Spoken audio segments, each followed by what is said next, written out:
Hello everyone, स्वागत है आप सभी का आपके अपने इस YouTube channel struggle for education 563 में। प्यारे दोस्तों, आज के अपने इस वीडियो में हम 11 अति महत्वपूर्ण प्रश्नों को सॉल्व करेंगे। फुल कॉन्सेप्ट और बेहतरीन शॉर्ट ट्रिक से सीखने वाले हैं। यदि आप इस वीडियो को पूरा अच्छे तरीके से देखते हैं तो यकीन मानिएगा डियर फ्रेंड्स, एक भी प्रश्न आपका आज के बाद कभी भी इस टाइप का गलत नहीं होगा। लेकिन आपको वीडियो को बहुत ही ध्यानपूर्वक देखना पड़ेगा। तो चलिए ज़्यादा देरी ना करते हुए क्लास को शुरू करते हैं और एक बेहतर अंदाज में सवालों को सीखने का प्रयास करते हैं। तो जैसे हमारे सामने ये पहला क्वेश्चन दिया गया है, कह रहा है कि 6 का जो रिलेशन 18 के साथ है वही 18 का रिलेशन क्या होगा। सर 6 से हमें 18 बनाना है तो एक तरीका हम ये लगा सकते हैं, सर 6 को अगर हम 3 से मल्टीप्लाई कर दें तो 6 त्रिक 18 हो जाएगा। तो चलिए डियर फ्रेंड्स, 18 को भी आप 3 से कर दीजिए मल्टीप्लाई। 18 को 3 से मल्टीप्लाई करेंगे तो 18 तिया कितना हो जाएगा, 54 हो जाएगा। सर 54 हमारा किसी ऑप्शन में नहीं दिया गया है, तो मतलब इस लॉजिक से हम सवाल को सॉल्व नहीं कर सकते, हमें अपने लॉजिक को बदलना है। ठीक है, देखिए एक दूसरा लॉजिक यहाँ से ये सेट हो रहा है कि सर 6 से अगर 18 बनाना पड़े तो 6 में अगर हम 12 को जोड़ देंगे तो 12 6 कितना हो जाएगा, 18 हो जाएगा। तो चलिए सर 18 में भी हम क्या करेंगे, 12 को ऐड कर देते हैं तो 18 12 कितना हो जाएगा, 30 हो जाएगा। पर देखिए 30 भी हमारा ऑप्शन में नहीं दिया गया है। सर अब तो हम फंस चुके हैं, अब हम करेंगे तो क्या करेंगे। तो अब आपको हम बताते हैं बेस्ट लॉजिक कि किस तरीके से इस प्रश्न को सॉल्व करना है। तो देखिए डियर फ्रेंड्स, यहाँ पर है 6, अगर हम सर 6 का क्यूब कर दें, 6 का क्यूब सॉरी डियर, अगर हम 6 का स्क्वायर कर दें तो 6 का स्क्वायर कितना होता है, 6 छाम 36 होगा। सर हमें 18 लाना है और तो हम करेंगे क्या, देखो अगर 36 के दोनों अंकों को हम आपस में कर दें मल्टीप्लाई, मतलब सर 3 गुणे कर दें 6 तो 6 त्रिक कितना हो जाएगा, 18 हो जाएगा। आप बोलोगे सर 18 ही तो उसने यहाँ पर लिखा है, तो सेम लॉजिक 18 के साथ अप्लाई करना है। सर 18 का भी हम करेंगे स्क्वायर, 18 का स्क्वायर कितना होता है सर, 324 होता है। हमने यहाँ पर क्या किया था, सभी अंकों को आपस में मल्टीप्लाई किया था, तो 324 के भी सभी अंकों को हम करेंगे आपस में मल्टीप्लाई। तो 3 दूनी 6, 6 चौकम कितना हो जाएगा, 24 हो जाएगा। सर 24 ऑप्शन डी में दिया गया है और यही आपका राइट आंसर भी हो जाएगा। उम्मीद करते हैं आप सभी लोगों ने बहुत ही बेहतरीन तरीके से सीखने और समझने का प्रयास किया होगा। बहुत ही मोस्ट इम्पोर्टेंट और परीक्षा में बार बार पूछे जाने वाले प्रश्न हम लेकर आए हैं, तो बिल्कुल भी आप वीडियो को स्किप मत कीजिएगा, सवालों को एक बेहतर अंदाज में आप सीखने को पाओगे। देखिए डियर फ्रेंड्स, अगला क्वेश्चन है, कह रहा है कि निम्न श्रृंखला में आने वाली अगली संख्या ज्ञात कीजिए। मतलब क्या है सर कि इस क्वेश्चन मार्क के स्थान पर कौन सी संख्या होगी। एक ही बार में सटीक निशाना हम कैसे लगा सकते हैं सवालों को सॉल्व करने के लिए, तो मेरी कुछ बातें आपको हमेशा याद रखनी हुई चलनी है। जब भी श्रृंखला का क्वेश्चन आएगा, संख्या छोटी दी गई है, बड़ी दी गई है, उससे बड़ी फिर बहुत बड़ी, छोटे से लगातार बड़े की तरफ जाएगी, तो वहां पर आपको मल्टीप्लाई, स्क्वायर और क्यूब को जरूर चेक करना पड़ेगा। ये बात आप हमेशा याद रखिएगा नंबर सीरीज के सवालों को सॉल्व करते हुए। तो चलिए अब देखते हैं सर, यहाँ पर सर 13 है, 27 है, 56 है, 115 है, 234 है, क्वेश्चन मार्क है। संख्या छोटी दी गई, उससे बड़ी, बहुत बड़ी। संख्या छोटे से लगातार बड़े की तरफ जा रही है, तो हम मल्टीप्लाई को तो जरूर चेक करेंगे। तो चलिए मल्टीप्लाई को हम चेक करते हैं। सर 13 से अगर हमें 27 बनाना है और मल्टीप्लाई करना है तो कैसे करेंगे, तो एक तरीका हमें लगा सकते हैं ना सर, 13 को कर दें 2 से मल्टीप्लाई तो 13 दूने हो जाएगा 26। सर हमें लाना है 27 तो 1 जोड़ देंगे, 13 दूना 26 से कितना हो जाएगा, 27 हो जाएगा। 27 से हमें बनाना है 56, तो 27 से 56 कैसे बनाएंगे, सर 27 को 2 से मल्टीप्लाई कर दें तो 27 दूना हो जाएगा 54, अगर हम उसमें 2 जोड़ देंगे तो हो जाएगा हमारा 56 हो जाएगा। चलिए सर 56 से 115 बनाते हैं, तो अगर 56 को हम 2 से मल्टीप्लाई करेंगे तो 56 दूने कितना हो जाएगा, 112 हो जाएगा। सर 115 बनाने के लिए हमें 3 को ऐड करना पड़ेगा। ठीक है डियर फ्रेंड्स, उसी सेम लॉजिक से 115 से 234 कैसे बना सकते हैं, अगर 115 को हम 2 से मल्टीप्लाई करेंगे तो हो जाएगा 230 हो जाएगा। 34 बनाने के लिए प्लस 4 करेंगे। तो लॉजिक कहाँ है सर, जो संख्या यहाँ पर है उसको तो हम 2 से मल्टीप्लाई करेंगे। तो यहाँ पर 234 है तो 234 को भी हम करेंगे 2 से मल्टीप्लाई। तो 234 को जब हम 2 से मल्टीप्लाई करते हैं तो हो जाएगा हमारा 468 हो जाएगा। देखो पहले 1 को ऐड किया, फिर 2 को ऐड किया, फिर 3 को ऐड किया। अब की बार हम क्या करेंगे सर, 4 को ऐड करेंगे। ठीक है, देखो 4 को ऐड कर दिया है ना, तो अब की बार क्या करेंगे सर, 5 को ऐड करेंगे। 468 में अगर हम 5 को ऐड करेंगे तो हो जाएगा हमारा 473 हो जाएगा। सर 473 तो ऑप्शन 4th में दिया गया है और यही आपका राइट आंसर हो जाएगा। लॉजिक बस इतना था कि हर एक संख्या को 2 से मल्टीप्लाई किया है और लगातार बढ़ती हुई संख्या को उसने ऐड किया है। उम्मीद करते हैं डियर फ्रेंड्स आपने इन सभी बातों को भी बहुत ही ध्यानपूर्वक समझने का प्रयास किया होगा। चलिए डियर फ्रेंड्स नेक्स्ट क्वेश्चन पर चलते हैं। बहुत ही बेहतरीन सवाल आपकी स्क्रीन पर जवाब देने का प्रयास कीजिएगा। कोडिंग डिकोडिंग का बहुत ही बेहतरीन सवाल है, चलिए देखते हैं। देखिए कह रहा है कि यदि t बराबर 7 और y बराबर 2 है तो ट्यूसडे इनमें से किसके बराबर होगा। मतलब सर t को उसने 7 लिखा है, y को उसने 2 लिखा है, तो हमसे पूछ रहा है सर ट्यूसडे को हम क्या लिख सकते हैं। तो देखो लेटर है तो लेटर का हमें प्लेस वैल्यू पता होना चाहिए। तो चलो हम अगर प्लेस वैल्यू लिखते हैं सर, यहाँ पर टी है, टी का प्लेस वैल्यू कितना होता है, आप बोलोगे सर 20 होता है। उसने लिखा कितना है, उसने तो लिखा है 7, तो 20 से हम 7 कैसे बनाएंगे, या तो 13 माइनस कर दें। चलो आगे देखते हैं। वाई है, वाई का प्लेस वैल्यू होता है 25, उसने लिखा कितना है, 2 लिखा है। अगर 20 से हमें 7 बनाना पड़े तो हम 13 माइनस करेंगे। 25 से अगर हमें 2 बनाना है तो हम 23 माइनस करेंगे। सर कुछ लॉजिक ठीक नहीं लग रहा है, तो हम क्या करेंगे, देखो जो नंबर आपने लिखा है उसको और जो दिया गया है उसको एक बार ऐड कर लो। अगर 20 और 7 को हम जोड़े तो हमारा कितना आ गया सर, 27 आ गया। 25 और 2 को अगर ऐड किया तो कितना हो गया, 27 हो गया। यदि कभी भी 2 नंबर को जोड़ने पर उनका योगफल 27 होगा तो इसका मतलब है कि अपोजिट वर्ड को उसने लिखा है। बात समझ में आई आपके। तो चलिए अब इसको हम अपने इस वर्ड पर अप्लाई करते हैं डियर फ्रेंड्स। देखो यहाँ पर टी है, टी का प्लेस वैल्यू 20 होता है, तो 20 से 27 बनाने के लिए क्या करेंगे, आप बोलोगे सर 7 ऐड करेंगे। यहाँ पर यू है, यू का प्लेस वैल्यू 21 होता है, 21 से 27 बनाने के लिए क्या करेंगे, 6 करेंगे।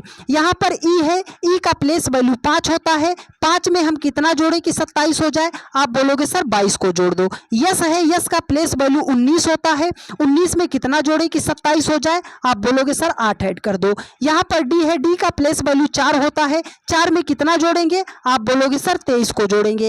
ए है, ए का प्लेस वैल्यू 1 होता है, 1 में कितना जोड़े कि 27 हो जाए, आप बोलोगे सर 26 को जोड़ दो। वाई है, वाई का 25 होता है, कितना जोड़े, 2 को जोड़ दें। तो ये फॉर्मेट इसके बराबर होगा।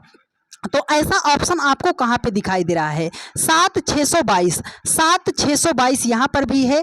यहाँ पर देखो 86 लिखा गया है, मतलब ये ऑप्शन तो नहीं होगा। 7622 था, ये ऑप्शन नहीं होगा। 7642 लिखा, ये नहीं होगा। तो ऑप्शन 4th आपका क्या हो जाएगा, राइट आंसर हो जाएगा। उम्मीद करते हैं आप सभी लोगों ने बहुत ही बेहतरीन तरीके से सवालों को सीखने का प्रयास किया होगा डियर फ्रेंड्स। वीडियो में लास्ट तक बने रहिएगा, जाते जाते आपको वो तरीका सिखा देंगे डियर फ्रेंड्स कि आप भी याद रखोगे कि हमने किसी से प्रैक्टिस सेट रीजनिंग का पढ़ा था डियर फ्रेंड्स। देखिए अगला क्वेश्चन है, कह रहा है कि एक निश्चित कूट भाषा में यदि क्रैकर को 31 23 091 और लाइट को 68 574 लिखा जाता है तो उसी कूट भाषा में कैटल को किस प्रकार लिखा जाएगा। तो बात किसकी कर रहा है सर, कोडिंग डिकोडिंग की बात कर रहा है। तो तुरंत आप इन लेटरों के प्लेस वैल्यू पे मत जुट जाना कि सर सी का प्लेस वैल्यू 3 होता है, आर का 18 होता है, ए का 1। नहीं डियर, ये गलती आपको बिल्कुल भी नहीं करनी। आपको करना क्या है, देखो मेरी बात को आप ध्यान से समझने की कोशिश करो। जो लेटर यहाँ पर दिया गया है और जो उसने कोड लिखा है उसको आप एक बार ध्यान से देखो। फिर यहाँ पर जो लेटर आपको जिसका फाइंड आउट करना है उस लेटर को देखो, क्या वो लेटर उसमें रिपीटेड है, वही लेटर आया है जिसका प्लेस वैल्यू उसने सेम लिखा है। तो आप बोलोगे सर यहाँ पर सी है, यहाँ पर सी है। अब यहाँ पर सी का प्लेस वैल्यू उसने क्या लिखा है, 3 लिखा है। यहाँ पर सी है, सी का प्लेस वैल्यू 3 होता है। क्या कोई ऑप्शन जो है हमारा 3 से शुरू है। आप बोलोगे सर एक पहला शुरू है एक लास्ट शुरू है, मतलब हमें अपने आप से कोड नहीं लिखना, सारा कोड इसमें दिया गया है, बस हमें चुन चुन कर जो है इनके स्थान पर प्लेस कर देना है बस। ठीक है डियर फ्रेंड्स, चलिए अब इसको हम लिखते हैं। देखो तो सी का तो हमने 3 कर दिया, यहाँ पर ए लिखा है। अब आपको ए लेटर ढूंढना है, इसमें कहाँ है। आप बोलोगे सर आगे से तीसरा, तो नंबर में देखो आगे से तीसरा इसका क्या है। आप बोलोगे सर 2 है, तो हमने 2 से शुरू कर दिया। ठीक है डियर फ्रेंड्स, अब हम क्या करेंगे, यहाँ पर टी है, टी इसमें कहाँ दिखाई दे रहा है। आप बोलोगे सर पीछे से सबसे लास्ट, तो इसके लिए कोड क्या है 4, तो हो गया 324। 324 से तो अभी ये ऑप्शन 2 तो हमारे नहीं है, पहले और चौथे में ढूंढना है। तो टी है, फिर टी का हमारा 4 हो जाएगा। देखो यहाँ पर यल लिखा है, यल कहाँ है, यहाँ पर लिखा, यल पहला लेटर है तो पहला नंबर 6 है, तो हमने कर दिया 6 को। यहाँ पर कौन सा लेटर है, ई है, ई कहाँ पर है। आप बोलोगे सर ई तो पीछे से सेकंड है ना, पीछे से सेकंड, तो नंबर में पीछे से सेकंड क्या है 9 है, तो हमने कर दिया पीछे से सेकंड 9। 32 44 69 किस ऑप्शन में है। आप बोलोगे सर ऑप्शन डी में दिया गया है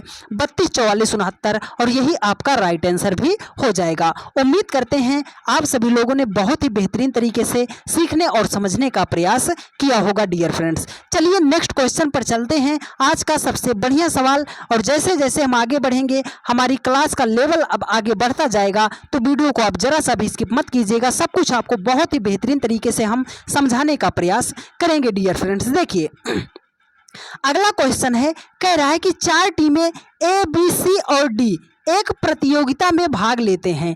टीम सी ने सभी से कम अंक प्राप्त किए, टीम बी ने टीम डी से ज्यादा अंक प्राप्त किए, लेकिन टीम ए जैसा नहीं। चारों टीमों में तीसरी सबसे अधिक अंक प्राप्त करने वाली टीम कौन सी है। तो विद इन 2 सेकंड में सॉल्व करोगे, लेकिन मेरी बात को आप हमेशा याद रखिएगा। देखो एक साइन आपको बता रहे हैं, ये ब्रैकेट अगर ये जहां पर लगा है इसका मतलब क्या होता है, जिसकी तरफ इसका मुख खुला रहेगा उसका मतलब है वो बड़ा है, जिधर बंद रहेगा उसका मतलब है वो छोटा है। ये बात आपको इतना पता है डियर फ्रेंड्स। तो चलो अप्लाई करते हैं, जो ज्यादा होगा उसकी तरफ मुंह खोल देंगे, जो कम होगा उसकी तरफ मुंह बंद कर देंगे। तो देखो पढ़ते हैं, कह रहा है कि सी ने सभी से कम अंक प्राप्त किए। कितने लोग हैं, 4 लोग हैं, तो हमने मान लिया 1 2 3 4, सी सबसे कम अंक प्राप्त किया है, तो सी को हमने सबसे पीछे रख दिया, मतलब इससे जो होंगे सब बड़े होंगे। कह रहा है कि टीम बी ने टीम डी से ज्यादा अंक प्राप्त किया। देखो टीम बी ने टीम डी से ज्यादा अंक, अगर हम यहाँ पर लिख रहे हैं कि टीम बी जो है टीम डी से ज्यादा अंक प्राप्त किया, ये जो टीम बी है ना टीम डी से ज्यादा अंक प्राप्त किया, लेकिन टीम ए जैसा नहीं, तो मतलब क्या होगा, ए हमारा सबसे ज्यादा आगे होगा, तभी तो ये होगा, है ना। ये जो ए है वो सभी से ज्यादा अंक प्राप्त किया, तो ए तो हमारा यहाँ पर हो जाएगा। अब इसमें क्वेश्चन कह रहा है कि चारों टीमों में तीसरी सबसे अधिक अंक प्राप्त करने वाली। सर 1 नंबर पे ये हो गया, 2 नंबर पे ये हो गया, 3 नंबर पे ये हो गया, 4 नंबर पे ये हो गया। सबसे ज्यादा, उससे कम, उससे कम, उससे कम, तीसरी सबसे अधिक, तो पहला दूसरा तीसरा, तीसरा सबसे ज्यादा अधिक अंक कौन प्राप्त किया है, डी प्राप्त किया है। डी किस ऑप्शन में है, आप बोलोगे सर ऑप्शन 4 में ही दिया गया है, टीम डी ने ही सबसे ज्यादा अधिक अंक, तीसरा सबसे अधिक अंक प्राप्त किया है। उम्मीद करते हैं मेरे हर एक भाई बहन ने बहुत ही बेहतरीन तरीके से सवालों को सीखने और समझने का प्रयास किया होगा। यदि आपको सारी बातें समझ में आई हैं डियर फ्रेंड्स, और आप चैनल पर नए हैं और आप ये भूल गए कि सर हमें चैनल को सब्सक्राइब भी करना था, तो चैनल को सब्सक्राइब करके वीडियो को ज़्यादा से ज़्यादा लोगों के पास शेयर कर दीजिएगा। एक ऐसा सवाल जिसको रैंकिंग टेस्ट में बहुत सारे बच्चे गलत कर देते हैं, विद इन 2 सेकंड में सॉल्व करना आपको बता देंगे, पर मेरी बात को आप ध्यान से समझिएगा। देखिए कह रहा है कि एक पंक्ति में दीप्ति और मोहन का स्थान क्रमशः बाईं ओर से 14वां और दाईं ओर से 9वां है। यदि वे आपस में अपने स्थान बदल लेते हैं तो मोहन दाईं ओर से 21वें स्थान पर होगा। अब बाईं ओर से दीप्ति का स्थान और पंक्ति में कुल व्यक्तियों की संख्या ज्ञात कीजिए। विद इन सेकंड में सॉल्व करना बताएंगे, बस मेरी 2 बातें आप याद रखिए। इसमें इसमें दो ही बात कही गई है, एक तो बायां है दूसरा दायां है, तो हम इसमें क्या कर देते हैं, लेफ्ट राइट को लिख देते हैं। हमने लिख दिया कि एक लेफ्ट हो गया दूसरा हो गया राइट, एक बाएं साइड से एक दाएं साइड से। तो देखो बाएं साइड से कौन है, आप बोलोगे सर दीप्ति है, तो दीप्ति को हमने डी लिख दिया कि दीप्ति बाएं साइड से किस स्थान पे है, 14वें नंबर पर है, तो हमने इसको 14वां लिख दिया।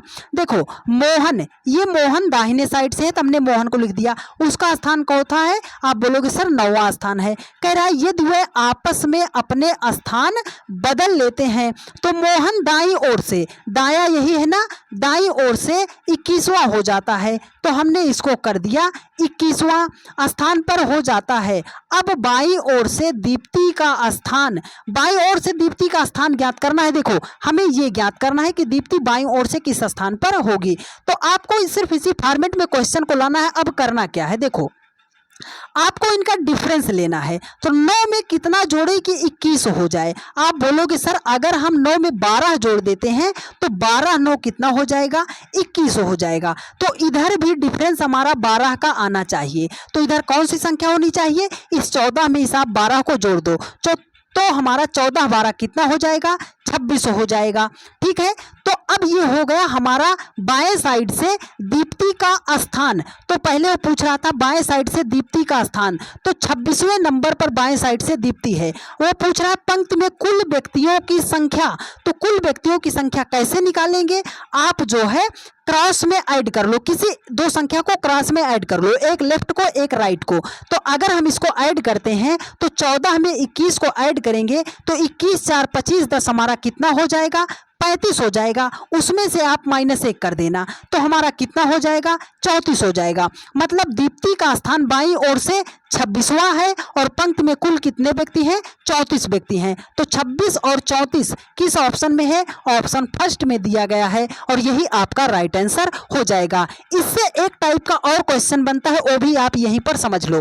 वो पूछेगा कि दोनों के बीच कुल कितने व्यक्ति हैं, व्यक्तियों की संख्या। तो ये जो डिफरेंस आता है ना डियर फ्रेंड्स, उसमें से आप एक माइनस कर दीजिएगा, आपका कुल व्यक्तियों की संख्या भी निकल कर आ जाएगी। उम्मीद करते हैं आप सभी लोगों ने बहुत ही बेहतरीन तरीके से इतनी बातों को सीखने और समझने का प्रयास किया होगा। चलिए एक रिपीटेड सीरीज का बहुत ही बढ़िया क्वेश्चन है, एक ही सवाल से आपको इस टाइप का पूरा चैप्टर सॉल्व करना सिखा देंगे डियर फ्रेंड्स। देखिए कह रहा है कि निम्न अक्षर श्रृंखला में खाली स्थान पर क्रमशः भरे जाने वाले अक्षर समूह क्या है। मतलब क्या है इस क्वेश्चन का, सर ये जो आपको डॉट डॉट दिखाई दे रहा है इसके स्थान पर हमारा कौन सा लेटर आएगा। तो जब भी ऐसा प्रश्न आता है आपको करना क्या है, टोटल लेटर को काउंट करना है, इस डॉट को भी काउंट कर लेना है। तो चलिए काउंट करते हैं सर। देखो 1 2 3 4 5 6 7 8 9 10 11 12 13 14 15 16 टोटल लेटर इसमें कितने हैं, 16 लेटर हैं। अब हम क्या करेंगे सर, आप इसका जो है कोई ऐसा फैक्टर कर लो कि छोटा से छोटा पेयर बनाने में आसानी पड़े। अगर हम इसका करना चाहें तो आप बोल सकते हो, इसको अगर हम सर कर दें 4 गुणे 4, 4 चौके 16 कर सकते हैं, मतलब हम 4 4 का पेयर बना सकते हैं। तो चलो सर हम 4 4 का पेयर बनाते हैं। देखो 1 2 3 4 इसको हमने यहाँ पर कट कर दिया, 1 2 3 4 इसको हमने यहाँ पर कट कर दिया, 1 2 3 4 यहाँ पर हमने इसको कट कर दिया, 4 4 का हमने पेयर बना दिया। अब आप देखो इसमें कितने लेटर हैं, आप बोलोगे सर ए है, बी है, डी है, आगे अगर हम चल रहे हैं तो सी मिल रहा है, मतलब 4 लेटर से ये सीरीज बनाई गई है। तो ए बी है, कौन सा लेटर मिस हुआ है, आप बोलोगे सर सी मिस हुआ है। डी बी ए है, कौन सा लेटर मिस हुआ है, सी मिस हुआ है। बी सी डी है, कौन सा लेटर मिस हुआ है, ए मिस हुआ है। सी बी ए है, कौन सा लेटर मिस हुआ है, डी मिस हुआ है। तो हमने फिलअप किसको किसको किया है sir, C C A D को फिलअप किया है। तो सी सी ए डी किस ऑप्शन में है, आप बोलोगे सर ऑप्शन 3 में दिया गया है, सी सी ए डी, यही आपका राइट आंसर हो जाएगा। चलिए डियर फ्रेंड्स चलते हैं नेक्स्ट क्वेश्चन पर। आगे के जितने भी सवाल हैं मोस्ट इंपॉर्टेंट हैं, तो बस आप यहाँ से वीडियो को बिल्कुल भी स्किप मत कीजिएगा। चलिए अगला क्वेश्चन है, बहुत ही बढ़िया सवाल है, आइए इसको बेहतरीन तरीके से सॉल्व करने का प्रयास करते हैं। देखिए कह रहा है कि निम्नलिखित में से कौन सा दिए गए शब्दों का सार्थक क्रम होगा। देखो जब भी ऐसा प्रश्न आता है इसको 2 तरीके से लिखा जाता है। 2 तरीका मतलब सर, एक तो आरोही क्रम में हम इसको लिख सकते हैं, आरोही का मतलब सर छोटे से बड़े की तरफ, और दूसरा अवरोही क्रम होता है बड़े से छोटे की तरफ। ठीक है, चलिए एक असेंडिंग ऑर्डर एक डिसेंडिंग ऑर्डर, ये दो तरीके से सॉल्व होता है। तो चलिए ये आपके जीवन की कहानी है, तो जीवन की कहानी तो हमसे कभी गलत हो ही नहीं सकती सर, पर आप में से बहुत सारे लोग गलत करोगे। आइए देखते हैं इस क्वेश्चन के माध्यम से। देखो, नवजात शिशु है, वयस्क है, बालक है, वृद्ध है, किशोर है। ये सबसे पहले क्या होगा, मान लो आप सबसे पहले होगा क्या, तो आप बोलोगे सर सबसे पहले तो नवजात शिशु होगा, मतलब एक छोटा सा बच्चा जब जन्म लेता है तो उसे हम बोलते हैं नवजात शिशु। एक नंबर पर जो है हमारा एक नंबर ही आएगा। दूसरी बात क्या है सर, इसको अब आप कट कर दो। जब ये छोटा बच्चा जो है आगे थोड़ा सा बड़ा होगा तो उसे हम क्या बोलते हैं, उसे हम क्या बोलते हैं, बालक बोलते हैं। आप बोलोगे सर उसे हम क्या बोलते हैं, बालक बोलते हैं। तो 3 नंबर पे हमारा बालक हो जाएगा। जब बालक के बाद थोड़ा और बड़ा हो जाएगा, मतलब ऐसे समझो कि जब वो 12-13 साल का हो जाएगा तो उसे हम बोलते हैं सर किशोर हो गया, वो किशोर है, तो वो हो जाएगा हमारा तीसरे नंबर पर। किशोर के बाद जब वो 18-19 साल का हो जाएगा तो उसे हम क्या बोलते हैं, अब ये लड़का जो है वयस्क हो गया, तो उसके बाद वयस्क हो जाएगा। अब जब वयस्क हो गया, जब उसकी उम्र 60-65 साल तक पहुँचते पहुँचते पहुँच जाएगी तो उसे हम क्या बोलेंगे, सर अब इसकी बैटरी डाउन हो गई, मतलब सर ये वृद्ध हो गया। तो 4 नंबर पे क्या होगा, वृद्ध होगा। तो 135-24 किस ऑप्शन में है सर, 135-24 जो है ऑप्शन बी में दिया गया है, और यही आपका राइट आंसर हो जाएगा। उम्मीद करते हैं आप सभी लोगों ने बहुत ही बेहतरीन तरीके से सीखने का प्रयास किया होगा डियर फ्रेंड्स। चलिए नेक्स्ट क्वेश्चन पर चलते हैं। बहुत ही बेहतरीन सवाल आपकी स्क्रीन पर जवाब देने का आप प्रयास कीजिएगा। इसमें एक कथन ऐड और कर लीजिएगा 6 नंबर में कि सभी कथन हमारा सही है। ठीक है, देखो वेन डायग्राम का सवाल है, बेहतरीन लॉजिक बता रहे हैं, ध्यान से समझिएगा। कथन को आपको हमेशा 100% सही मानकर चलना है। अगर उसने कह दिया कि दुनिया का जितना आदमी है वो सब सुअर है, तो आपको सुअर ही मानना है, ये मत कहना कि सर आदमी सुअर नहीं होता। अगर उसने कह दिया कथन में कि दुनिया का हर एक आदमी चोर है, तो आपको 100% मानना है कि दुनिया का सारा आदमी चोर ही होता है। खुद से मत ये कहना कि सर कुछ ईमानदार होते हैं। जहां पे आप अपने आप से लॉजिक लगाओगे वहीं आप गलत कर जाओगे। ठीक है डियर फ्रेंड्स, चलिए बिठाते हैं इसको ग्राफ के माध्यम से। देखो कथन कह रहा है, कथनों तथा परिणामों को पढ़कर बताइए कि कौन से परिणाम लॉजिक तार्किक रूप में दिए गए हैं। कथन में क्या दिया गया है, कुछ पक्षी कीट हैं। तो चलो इसका हम ग्राफ बनाते हैं। सर कुछ की बात कर रहा है, तो दो गोला जब हल्का सा टचिंग में होता है तो उसे बोलते हैं कुछ। ये हमारा हो गया पक्षी, ये हो गया हमारा कीट। कुछ पक्षी कीट हैं, कह रहा है कि सभी पक्षी तितलियां हैं। सर पक्षी तो ये है, सभी पक्षी तितलियां हैं, तो सभी तो यहां से आएगा कि ये गोला पूरा उस गोले के अंदर आ जाए। सभी पक्षी क्या हैं, तितलियां हैं। अब आगे चलो, अगला कथन कह रहा है कि सभी कीट सर्प हैं। ये जितने भी कीट हैं ये सब क्या हैं, सर्प हैं, है ना, सांप हैं डियर फ्रेंड्स। अब ये ग्राफ आपके सामने बन गया। अब ये जो परिणाम दिया गया है आपको इस कथन के माध्यम से चयन करना है, क्या ये परिणाम सत्य है या असत्य है। कह रहा है कि कुछ सर्प पक्षी हैं। सर सर्प तो यहाँ है, पक्षी यहाँ है। कुछ लोग बोलेंगे गलत है। आप ये हमेशा याद रखना कि जब गोला टचिंग में होगा तो वो 100% सही होगा। सर सर्प का गोला यहाँ तक है, पक्षी का गोला यहाँ तक है, ये थोड़ा सा टचिंग में है, मतलब पहला तो हमारा परिणाम सही है। कह रहा कुछ तितलियां कीट है। सर तितली यहाँ है, कीट यहाँ है, गोला टचिंग में है, ये परिणाम भी सही हो जाएगा। अगला कह रहा है कुछ सर्प तितलियां हैं। सर सर्प यहाँ है, तितलियां यहाँ है, दोनों का गोला टचिंग में यहाँ पे मिल रहा है, ये परिणाम भी आपका सही हो जाएगा। अगला कह रहा है कुछ कीट पक्षी हैं। सर कीट यहाँ है, पक्षी यहाँ है, गोला तो ऑलरेडी सर टचिंग में है, ये कथन भी हमारा सही हो, ये परिणाम भी हमारा सही हो जाएगा। मतलब चारों परिणाम हमारे क्या हो गए, सही हो गए। तो यहाँ पे हमने जो छठा बताया था आपको करना है कि सभी परिणाम फॉलो करते हैं, मतलब सभी परिणाम सत्य हैं, और वही आपका राइट आंसर हो जाएगा। क्वेश्चन थोड़ा सा मिसप्रिंट है, आप इसको समझ लीजिएगा डियर फ्रेंड्स। ठीक है, चलिए नेक्स्ट क्वेश्चन पर चलते हैं। आज का सबसे बेहतरीन सवाल, इसको 99% बच्चे सॉल्व नहीं कर पाएंगे, ये हम आपसे दावे के साथ बोलते हैं। ये है लुप्त संख्या, मिसिंग नंबर, कुछ भी आप इसको बोल सकते हो। बहुत ही बेहतरीन लॉजिक है, तो बिल्कुल भी स्किप मत कीजिएगा, ध्यान पूर्वक समझिएगा।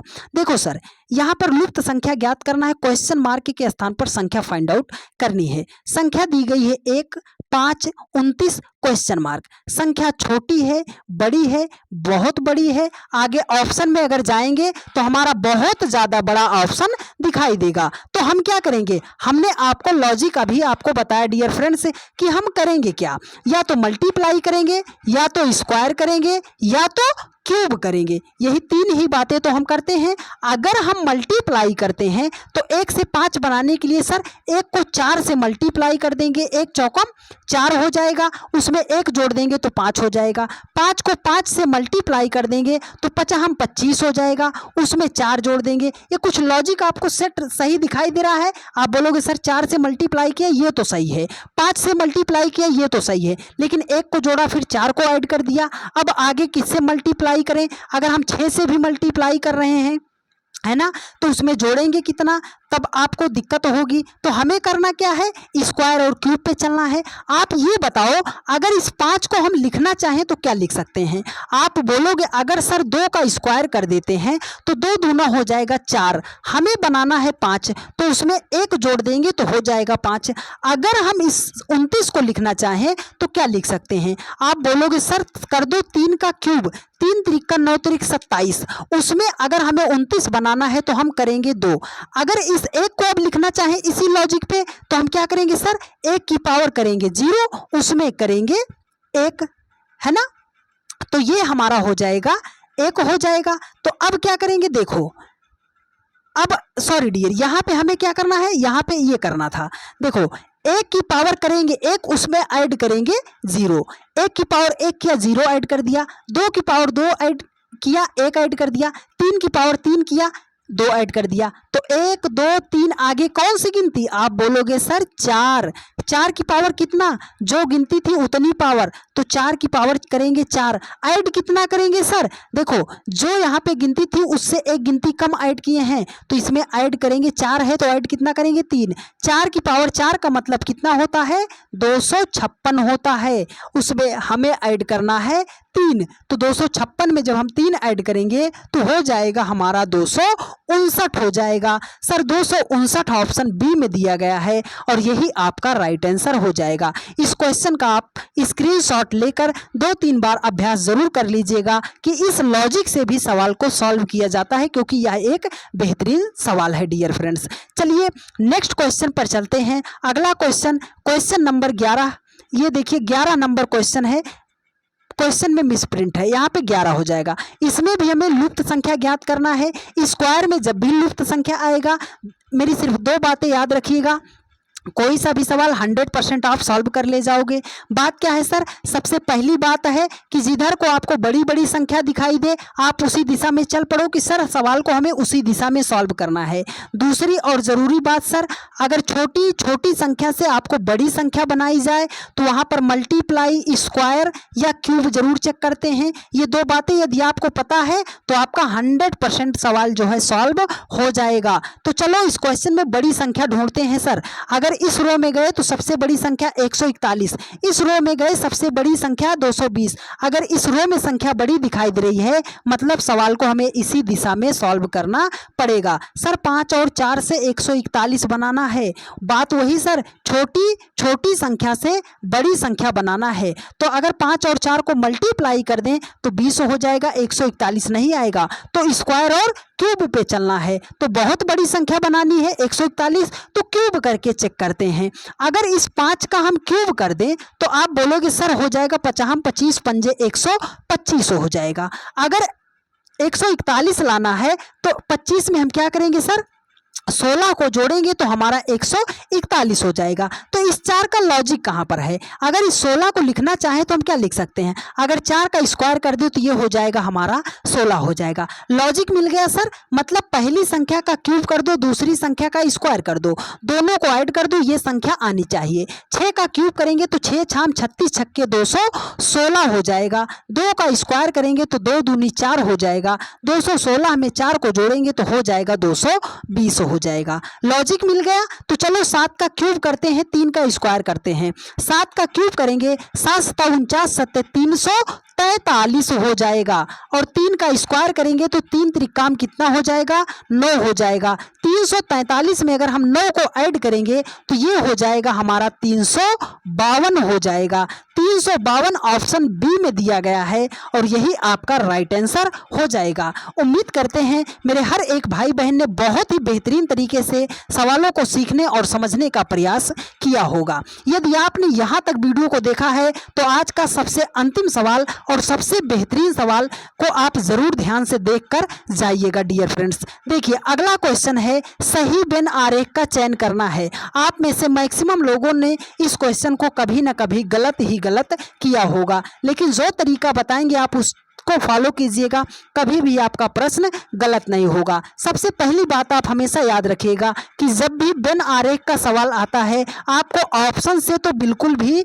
नहीं बनाना है। तो बनाना कैसे है, आप तरीका ये समझो।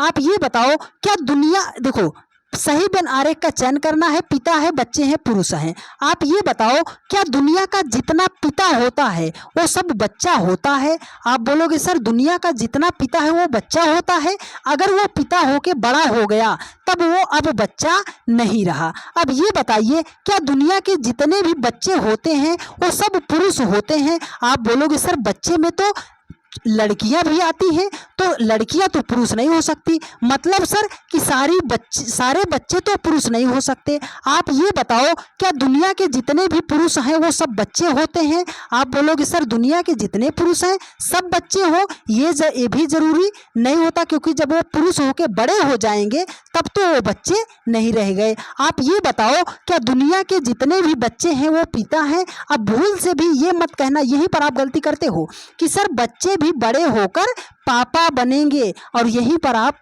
क्वेश्चन गलत हो जाता है। तो आप इसका जवाब आप हमें कमेंट करके बताना, क्योंकि आपने हमसे कहा था सर आप एक क्वेश्चन होमवर्क में दे दिया कीजिएगा। अगर आप इस क्वेश्चन का जवाब नहीं दे पाते हैं तो इस पर हमने एक डेडिकेटली वीडियो बनाया है रीजनिंग फाउंडेशन बैच 2025 के नाम से, आप वहां पर जाकर देख लीजिएगा। जो भी टाइप का क्वेश्चन आपका ना बने, रीजनिंग फाउंडेशन बैच का हम आपको लिंक देंगे, वहां से आप देखते हुए चलिए, एक भी प्रश्न आपका गलत नहीं होगा। और आप सभी लोग एक प्यारा सा कमेंट करके जरूर बताइएगा कि आज की क्लास आपको कैसी लगी है। डेली के रात 8:45 पर यह क्लास चलती है डियर फ्रेंड्स, तो 8:45 पर आप आके जुड़ जा कीजिए। आप सभी लोगों ने अपने इस परिवार को बहुत ही ज़्यादा प्यार दिया है, बहुत ही ज़्यादा सपोर्ट किया है, बहुत ही ज़्यादा इस चैनल को सपोर्ट करके लोगों के पास शेयर किया है। तो अपना प्यार, भरोसा और सपोर्ट आप इसी तरीके से बनाए रखिए और ज़्यादा से ज़्यादा लोगों के पास अपने इस चैनल को और इस वीडियो को शेयर करते रहिए, ताकि और भी आपके भाई लोग क्लास को अच्छी तरीके से देख सकें और बेहतरीन अंदाज में सवालों को सॉल्व करने का तरीका सीख सकें। मिलते हैं आप लोगों से नेक्स्ट वीडियो में। आप सभी लोग कमेंट करके ज़रूर बता दीजिएगा कि आपको क्लास कैसी लगी है। धन्यवाद।